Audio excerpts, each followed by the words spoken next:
আপনি যদি ২০ বা ৩০ বছর বয়সে এসে ভাবেন যে আপনার জীবন শেষ, ক্যারিয়ার কিছু করার নাই, তবে এই ভিডিওটা আপনার জন্য।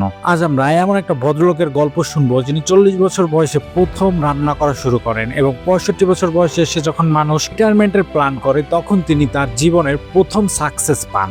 হ্যাঁ, আমি কথা বলছি কেএফসি এর ফাউন্ডার কর্নেল স্যান্ডেসের। ১০০৯ বার রিজেকশন পাওয়ার পর কিভাবে একটা ফ্রাইড চিকেন রেসিপি পুরো পৃথিবীর ফুড বদলে দিল, চলুন আজকের ভিডিওতে এই বিজনেস মডেলটা ব্রেকডাউন করা যাক। কর্নেল স্যান্ডেসের লাইফস্টাইলটা কোনো রূপকথা নয়, বরং এটা ছিল একটা এন্ডলেস রিজেকশন লুপ।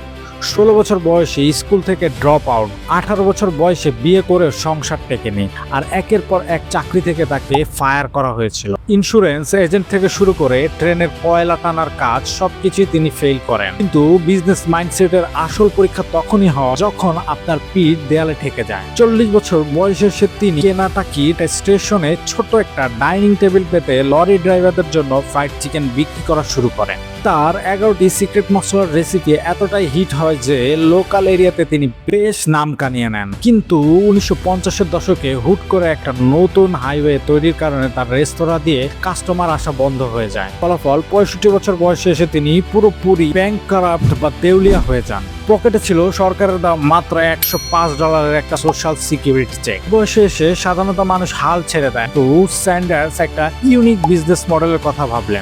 আজকে আমরা ফ্রাঞ্চাইজি বিজনেস নামে চিনি। তিনি তার রেসিপি আর রান্নার টেকনিক বিক্রি করার সিদ্ধান্ত নেন। তিনি তার পুরনো ওট গাড়িটা নিয়ে আমেরিকার এক শহর থেকে অন্য শহরে ঘুরতে শুরু করেন। বিভিন্ন রেস্তোরাঁর মালিকদের কাছে গিয়ে বলতেন, তুমি আমার রেসিপিতে চিকেন বেচো, প্রতিটা চিকেন বিক্রির জন্য আমাকে মাত্র ৪ সেন্ট করে দিও।